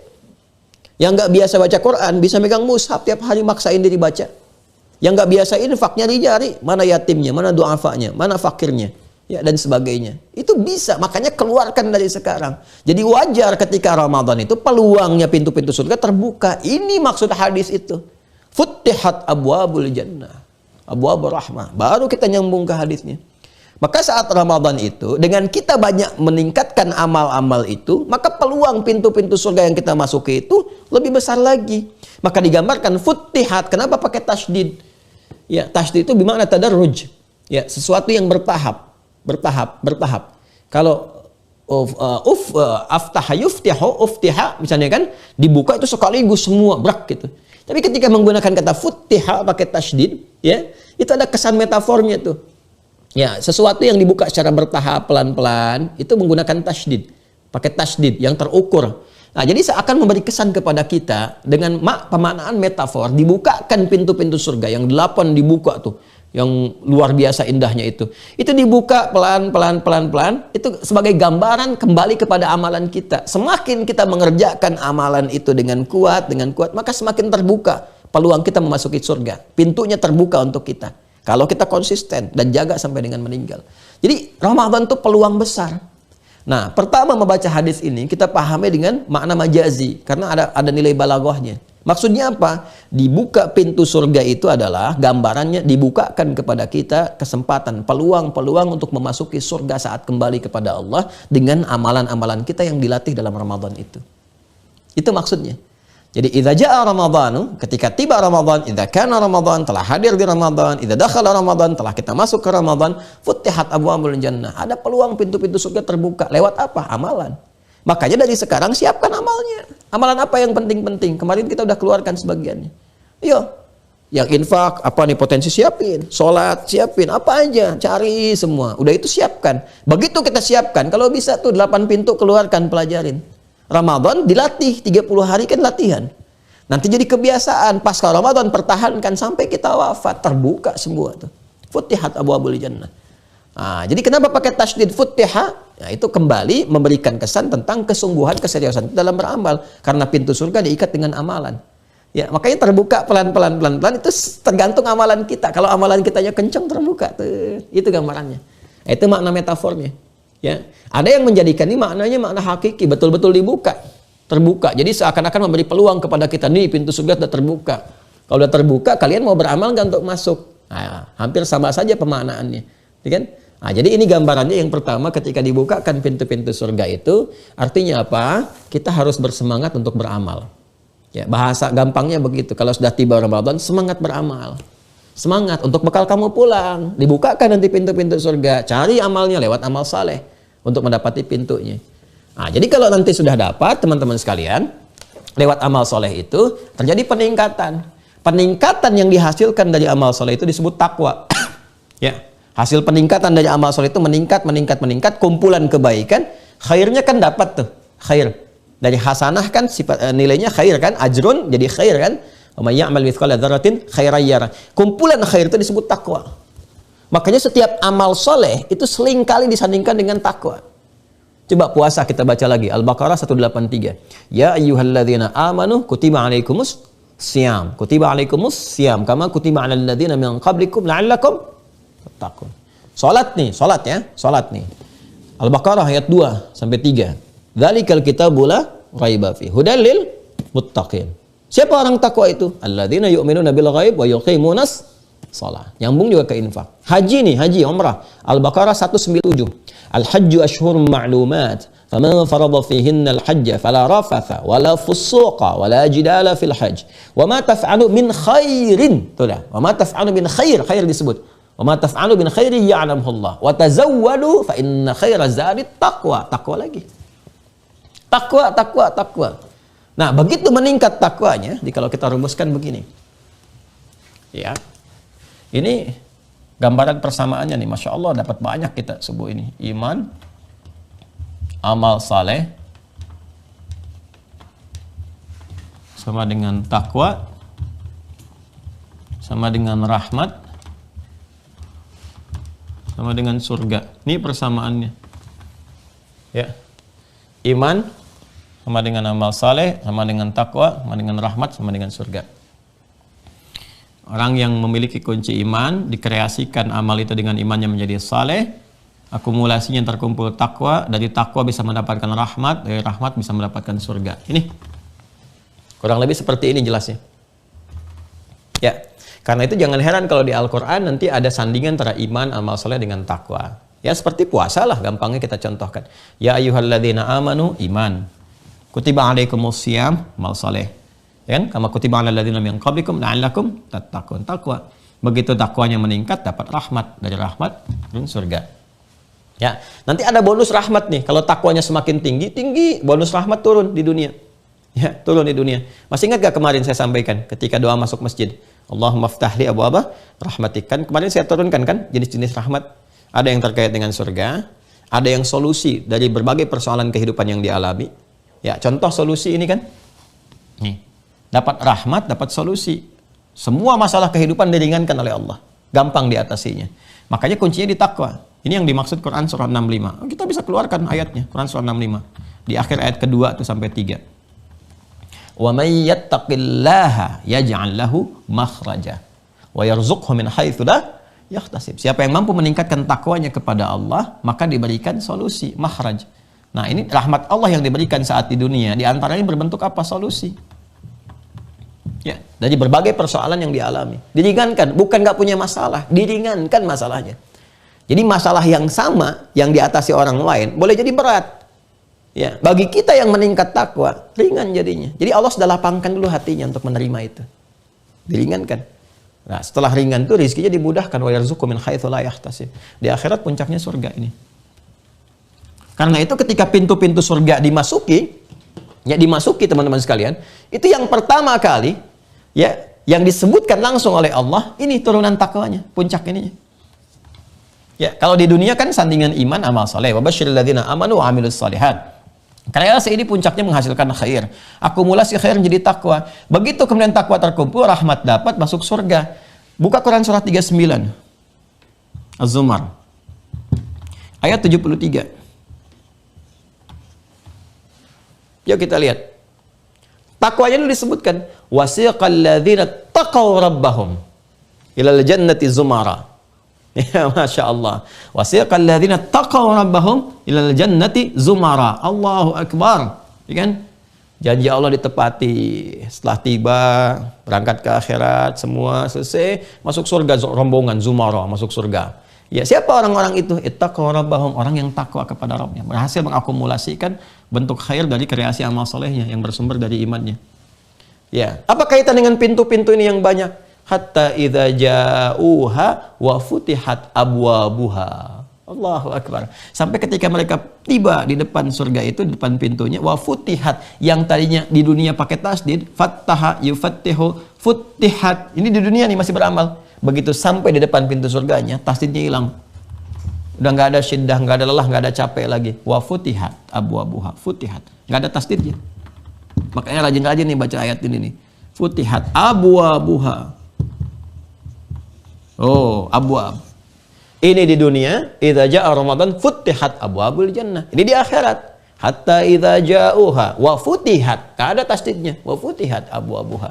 Kenapa tasdid hilang? Tasdid kan dari kata syiddah. Ya, kalau ini belajar ilmu bahasa ya di fikih loghahnya, memberikan kesan sesuatu yang tidak mudah, butuh motivasi 2 kali lipat, kadang berliku, kadang sulit. Ini saat di dunia. Karena ini gambaran dari amal. Amal itu kan nggak mudah dilakukan, mesti ada motivasi, kesungguhan, keseriusan. Ya, hatta ya'lamillahu alladzina jahadu minkum wa ya'lamas sabirin. Demikian di Quran surah ketiga ayat 142 itu. Ya. Nanti kalau sudah selesai, dunia kan tempat beramal. Akhirat panen, nggak ada capek lagi, nggak ada ibadah lagi. Dan nggak perlu terlampau soleh. Saya nanti di surga Firdaus masih pengen tahajud. Enggak, udah nggak ada amalan. Udah tinggal nikmatnya aja. Makanya nggak pakai tasdid, wa futihat abwabuha. Wa qala lahum khazanatuha. Wah, Masya Allah. Langsung disambut oleh penjaga surganya. Salamun alaikum. Selamat buat kalian ya. Ya, tibtum, berbahagialah. Tibtum. Ya, ayo kalian bahagia, bahagia, bahagia. Masuk surga dengan keadaan tenang, nyaman, aman dan sebagainya terus. Ya, sampaikan di ayat selanjutnya kita mengatakan alhamdulillahilladzi sadaqana wa'ada. Terima kasih Allah, terima kasih Engkau telah menepati janjimu. Nah, itu dia. Sekarang kita mendapati janji Allah, nanti pembuktiannya. Tadi saya katakan minimal kalau kita beriman punya harapan setelah meninggal. Punya harapan, dan harapan itu jelas. Ya, makanya kalau kita berimannya benar, keterangannya itu benar, harapannya jelas. Coba, ini logis ya, objektif saja. Cari keterangan dimanapun yang menerangkan tentang informasi setelah kehidupan dunia nih, di alam kubur, sampai dengan ke akhirat, sampai dengan ke surga. Cari dimanapun informasi yang detail seputar tentang kehidupan di sini. Cari, temukan. Keadaannya bagaimana, konsekuensinya seperti apa, gambarannya dihisab bagaimana, seperti apa, sampai ke detail amalnya, sampai ke detail tempatnya, sampai ke pintu, sampai ke lebar pintunya, sampai penjaganya. Cari. Demi Allah saya katakan, Anda nggak akan temukan.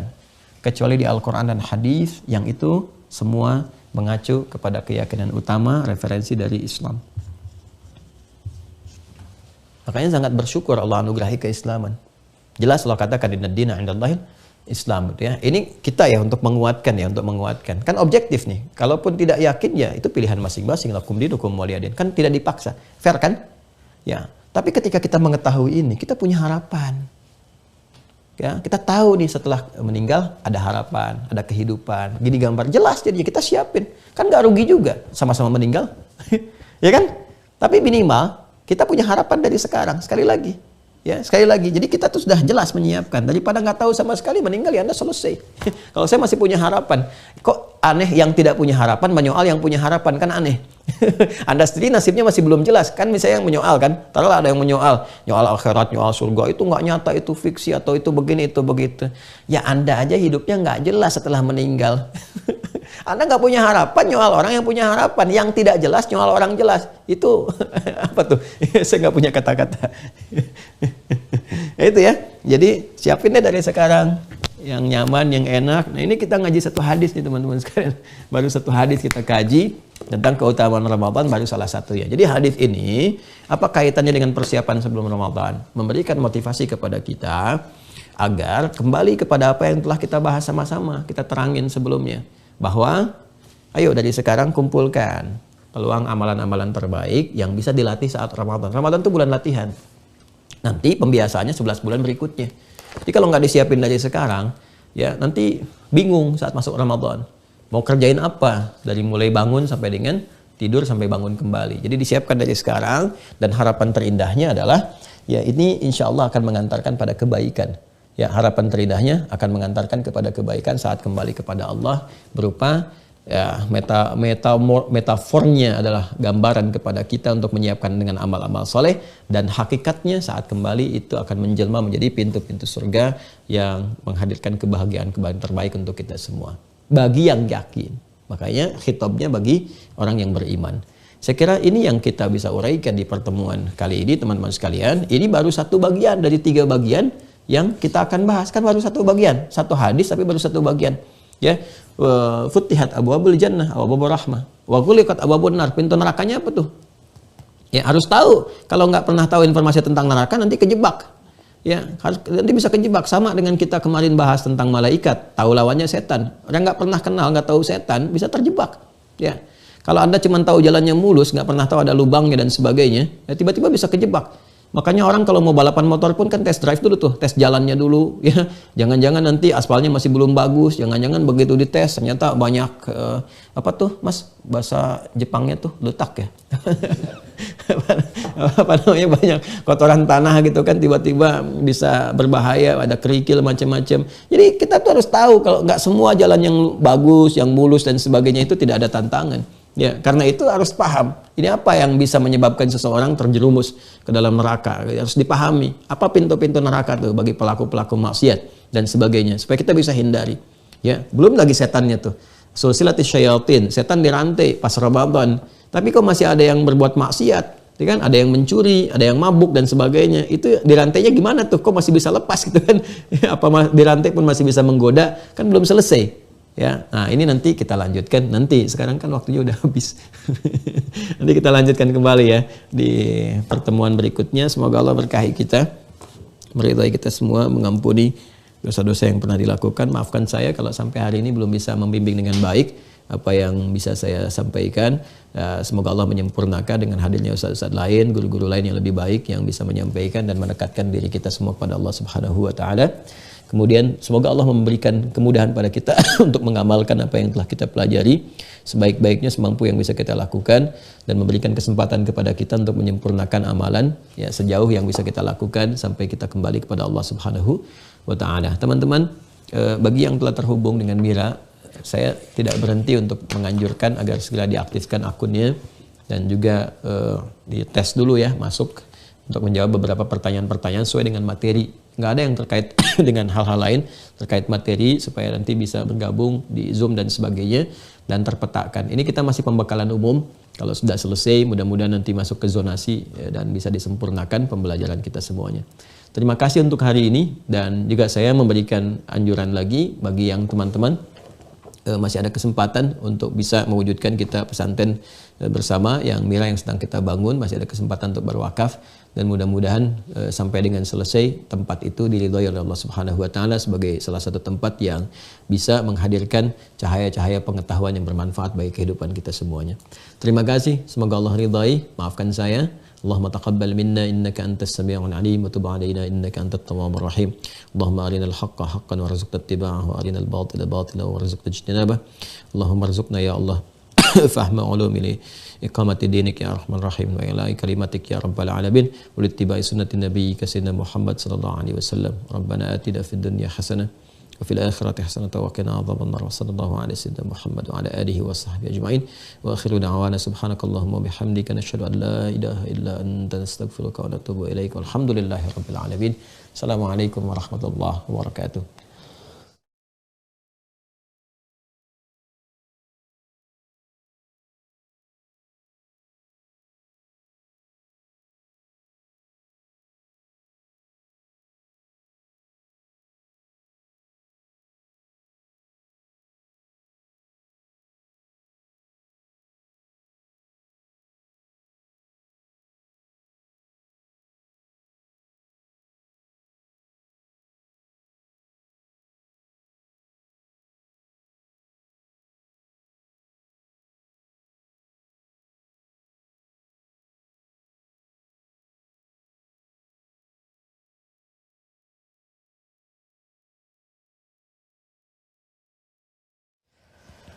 Alhamdulillahirabbil alamin.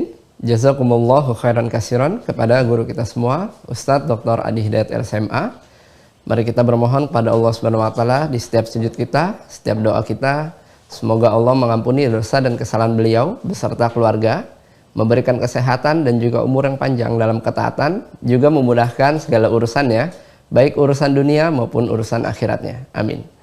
Dan tidak lupa kita bermohon kepada Allah Subhanahu wa taala, semoga Allah senantiasa mengampuni dosa dan kesalahan kita semua, dan Allah menjadikan ilmu yang disampaikan pada pertemuan subuh kali ini menjadi ilmu yang bermanfaat, dan Allah mudahkan kita untuk bisa memahami juga mengamalkannya dalam kehidupan kita sehari-hari. Amin. Tidak bosan untuk mengingatkan bagi teman-teman yang sudah terdaftar dan sudah memiliki perangkat belajar Mira Institute untuk bisa mengaktifkan akunnya dengan cara login di website resmi Mira Institute. Silahkan masuk ke mira.quantumakhir.com, silahkan tekan tombol loginnya, gunakan username-nya berupa email dan passwordnya berupa nomor telepon yang sudah teman-teman daftarkan sebelumnya.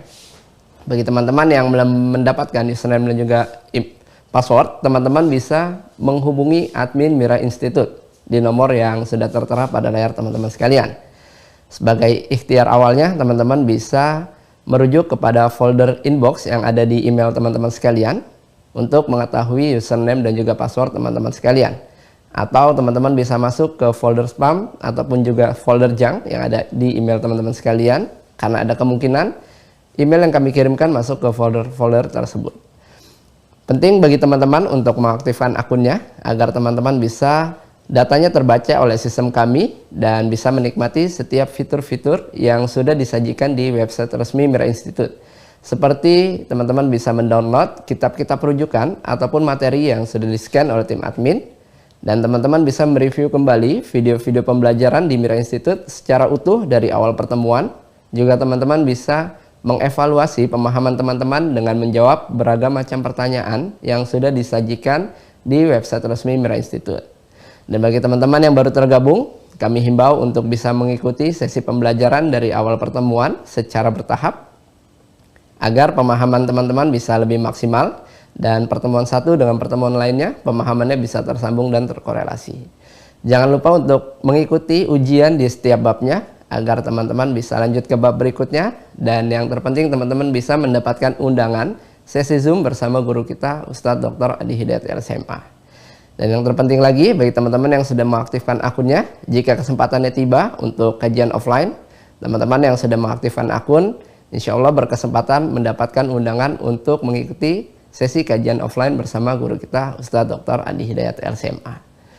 Dan bagi teman-teman yang belum berkesempatan untuk tergabung menjadi mahasantri di Mira Institute, teman-teman masih bisa mengikuti pembelajaran dengan cara subscribe YouTube channelnya Mira Institute.